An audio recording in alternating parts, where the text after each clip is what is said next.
crisis is danger and crisis is opportunity. When you hear the word crisis, what comes to your mind? A storm you can't escape? A burden too heavy to carry? A dead end?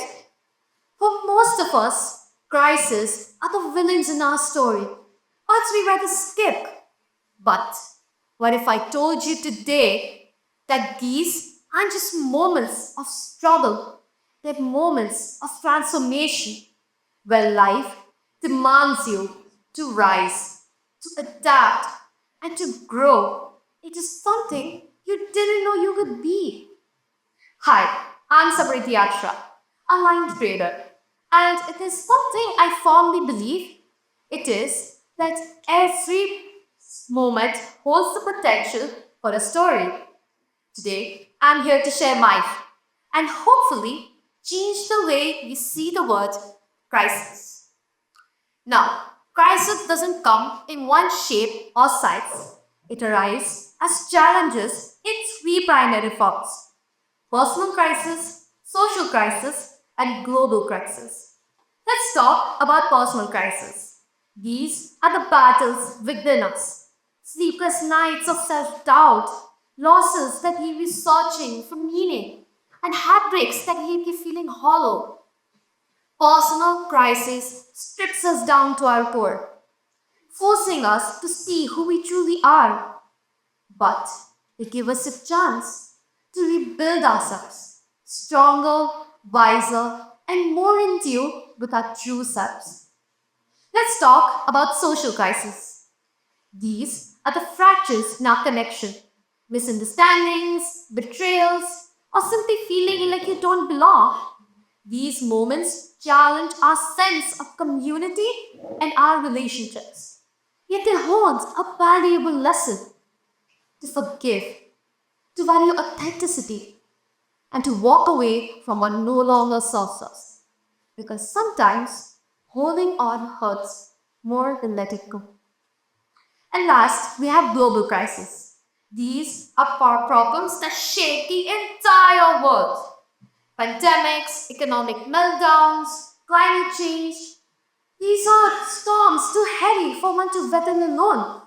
Yet, they unite us in ways we never expect, reminding us the power of humanity when we stand together. But let's bring it a bit closer to home. As a student, crisis feels like a constant companion, looming over every decision, every deadline, and every expectation.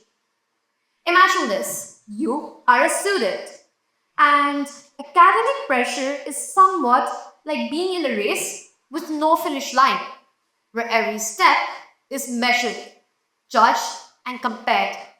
And on top of that, you are expected to excel at sports, master leadership, and ace extracurriculars while keep smiling through all that.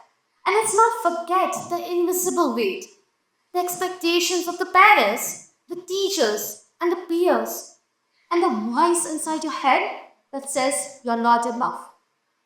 This is my crisis, balancing the world's demands while still trying to figure out who I truly am. Some days it feels like I'm one misstep away from crumbling. But here's what I'd like. Crisis isn't an enemy. It's a mirror. It shows you your limitations and dares you to break away. It teaches you that strength isn't about being perfect. It's about being consistent. It's about showing up even when you feel like you can't. But ladies and gentlemen, there is another crisis that we, the youth, face every single day. One which society often overlooks or refuses to acknowledge. It is to suppress who we truly are.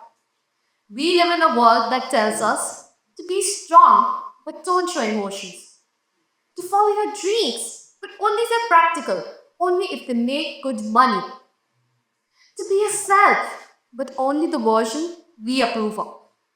The constant weight of trying to suppress who we truly are, our dreams, our fears, our struggles, can be crushing.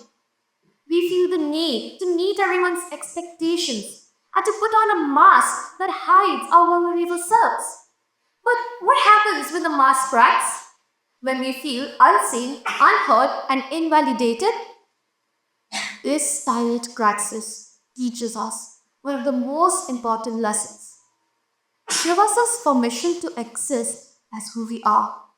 To stop apologizing for being human and to understand that our value isn't tied to success, perfection, or the validation of others.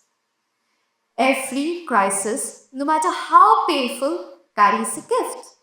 Like how personal struggle teaches you how to grow emotionally and how to develop inner strength. How social crisis teaches you the value of connection and trust. And how global crisis reminds you the power when we take collective action. And the unspoken crisis that teach us to embrace our flaws and to find power in our weakness. But here's the catch. These lessons don't come easy. At first, crisis feels like it's there to destroy you. It leaves you questioning, doubting, and sometimes broken. But it's in the breaking that growth begins. Crisis strips away what's unnecessary and shows you what truly matters. The truth is, we don't grow in comfort, we grow in crisis. So rise, face every challenge, not as a setback, but as a turning point. Because when you look back, you'll see that these moments of struggle are the ones that make you who you are today. How much knowledge you gain depends on your willingness to learn it.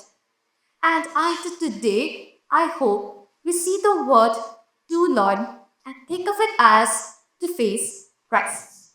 Thank you.